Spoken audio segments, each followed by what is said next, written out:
Hai, selamat datang ke sini podcast ketiga dalam Puisi Bicara. Okey, antara korang berdua ni, siapa yang nak mula dulu? Man, bolehkah saya untuk mulakan dulu perbincangan ni? Boleh, sila. Okey, baiklah. Sebenarnya, Kemala ni mempunyai satu buah puisi yang mana kita dapat tahu yang puisi tersebut sangatlah meletup ataupun dikenali lah. Korang tahu tak apa? Tak tahu. Okey, sebenarnya ada satu buah puisi ni disebut sebagai kumpulan puisi Ain, di mana kumpulan puisi Ain ni mempunyai 3 bahagian. 3 bahagian? Betul. Jadi korang tak tahu apa yang saya cuba maksudkan? Boleh jelaskan. Sebenarnya sebelum saya masuk kepada apa itu 3 bahagian kumpulan puisi Ain, sebenarnya kumpulan puisi Ain ini merupakan satu master prize ataupun tokoh penyair tanah air, di mana Kemala ini merupakan tokoh yang terkenal dalam menghasilkan puisi Ain ini. Jadi untuk buku kumpulan Ain ini, dia mempunyai 106 halaman, di mana saya dah cakap tadi dia mempunyai 3 bahagian kan. Jadi sebenarnya 3 bahagian tersebut tu mempunyai satu bahagian itu adalah bertajuk Ain, satu bahagian lagi bertajuk Munajah untuk Ain Ahmad, dan juga yang ketiga adalah lagu cinta Ainal Adedin. Korang faham tak? Faham. Itu sudah ikut susunan dia. Ya, betul. Jadi kumpulan puisi ni mempunyai aspek keagamaan lah. Maksudnya puisi ni baguslah untuk berkaitan dengan agama. Betul. Dia lebih kepada kecintaan kepada agama ataupun kecintaan kepada Allah Subhanahu Wa Taala. Dia macam bentuk nasihat untuk masyarakat. Pedoman. Betul. Dia lebih kepada teladan lah. Jadi sebenarnya dalam puisi tersebut dia mempunyai 3 bahagian juga. Jadi untuk yang pertama adalah akidah. Korang tahu tak makna akidah sebenar tu apa? Akidah. Kita bagi pada yang arif lah ya. Tak apa, boleh. Sebenarnya akidah ni secara umumnya bermaksud termuhur ataupun tersimpuk era-era, di mana sebenarnya kita sebagai manusia pun mempunyai akidah tersendiri. Jika kita tak ada akidah, maknanya kita akan hilang arah tuju, betul tak? Betul. Jadi akidah tu bagaikan pegangan. Betul. Dia lebih kepada untuk pegangan hidup kita sendirilah. Jadi apabila akidah ni dipadamkan dengan Islam, maka ia membawa maksud percaya dan beriman kepada dengan bersungguh-sungguh lah. Jadi maknanya puisi Ain ini tersebut membawa kepada akidah lah, lebih kepada akidah ataupun keagamaan semata-mata. Itu baru bahagian satu. Itu baru bahagian satu. Jadi untuk soalan seterusnya saya nak tanya lah. Okey, boleh tak saya nak awak berdua teka lah, berapakah puisi yang ada dalam kumpulan puisi Ain? Oh my god! Cuba teka, jangan agak-agak je lah. Okey, kalau saya 20 mungkin. 20? Ya. Betul ke? Macam sikit je. Okey lagi. Macam sikit. Macam sikit. Iman lah pula Iman. Saya baru nak teka, saya rasa macam mungkin dalam 10 atau lebih kurang 10 macam tu. Alamak, korang ni. Sebenarnya, jangan terkejut tau. Sebenarnya, kumpulan puisi yang dihasilkan oleh Kemala ni lebih daripada 50. Banyak kan? Sebenarnya untuk satu buku tu sebenarnya lebih daripada 50. Kemala ni telah hasilkan puisi Ain ni sebanyak 74 sajak yang telah berjaya mengungkap bibit-bibit kerinduan. Maknanya bibit-bibit ni lebih kepada aspek pemikiran, rindu, kehausan, terutamanya kepada Allah Subhanahu Wa Taala. Jadi sebenarnya kumpulan puisi Ain ni ia lebih kepada kita sebagai umat Islam untuk mempercayai ataupun menghormatilah agama, akhlak-akhlak kita sebagai seorang Melayu ataupun Islam lah.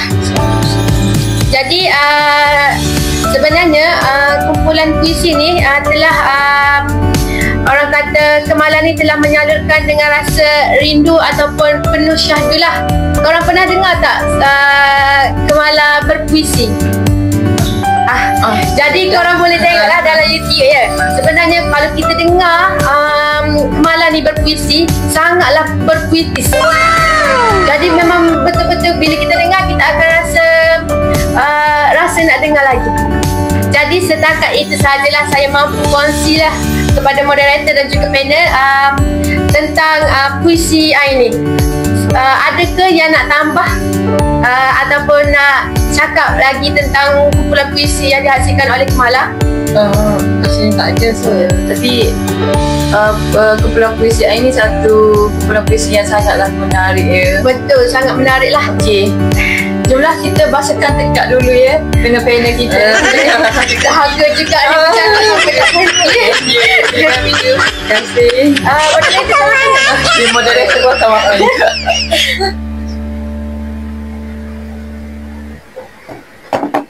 Okey, boleh tak Iman menceritakan kepada kami tentang sajak ni, sebab kami berdua memang tak tahulah tentang sajak ni. Semestinya okey, bukan untuk pengetahuan korang saja tapi untuk pengetahuan umum. Sajak ni dia apa tu nak cakap, kalau menurut apa yang saya baca, sajak ni soalan suatu kritikan atau suatu Kemala dapat kita simpulkan sebagai seorang yang lantang bersuara dalam hal politik.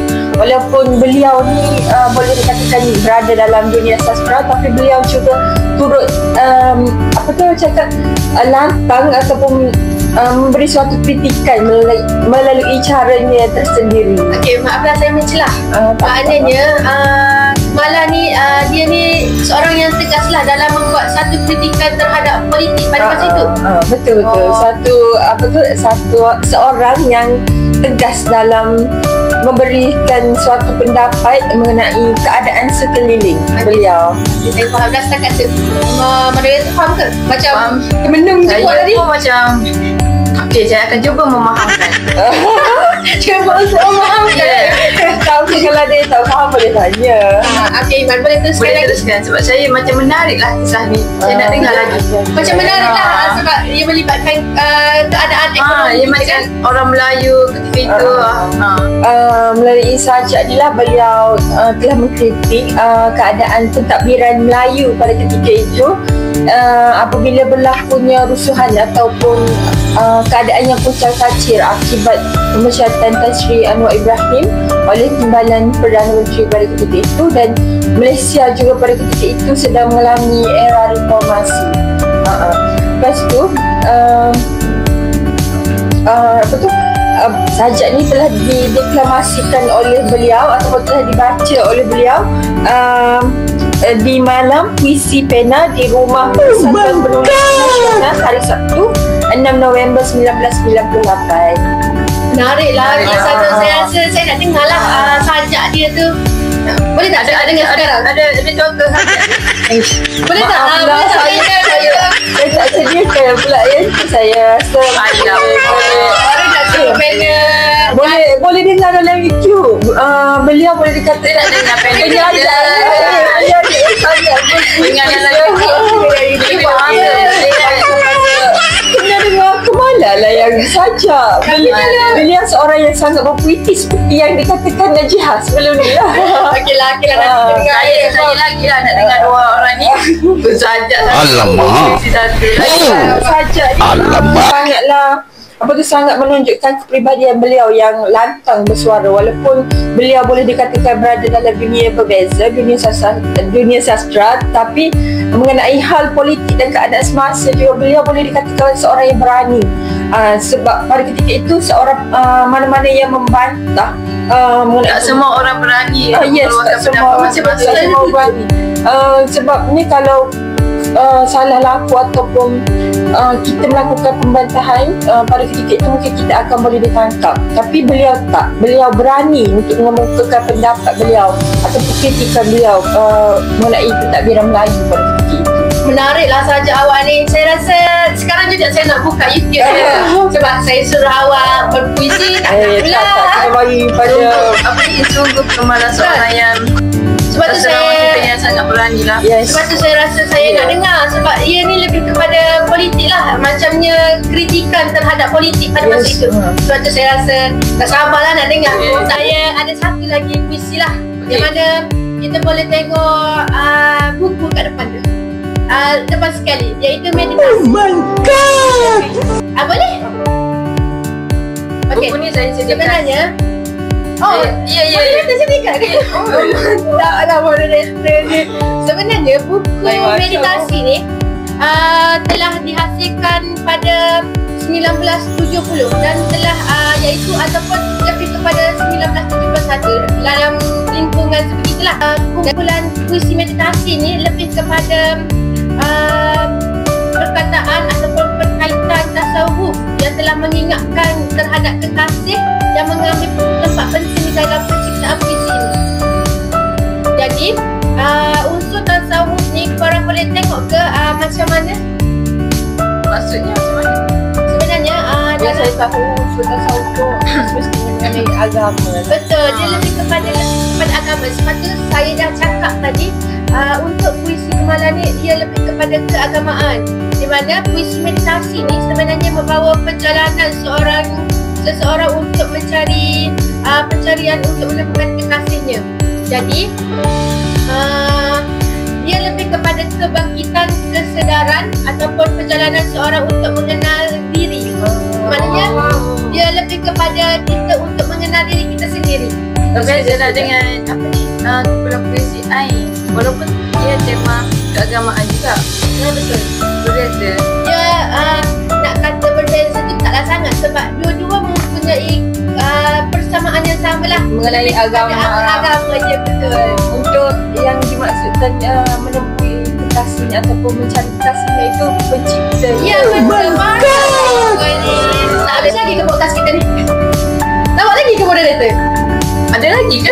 Tadi saya tanya kat awak berdua, ada lagi ke untuk tambah-tambahan? Iman ada lagi ke? Tak, saya bagi tahu satu sudah cukup. Okey. Oh, satu je. Okey. Saya serahkan kepada moderator. Okey. Kerana kita pun sudah habis berbicara tentang analisis karya-karya yang telah dihasilkan oleh Kemala. Jadi siri podcast ketiga ni kita akan tutup dengan sebuah pantun dari Kedah ke Pekansari, beli suasa di kota tinggi. Selesai sudah tugasan kami, di lain masa bersua lagi. Okay, sampai di sini sahaja siri podcast kami yang ketiga dalam Puisi Bincang.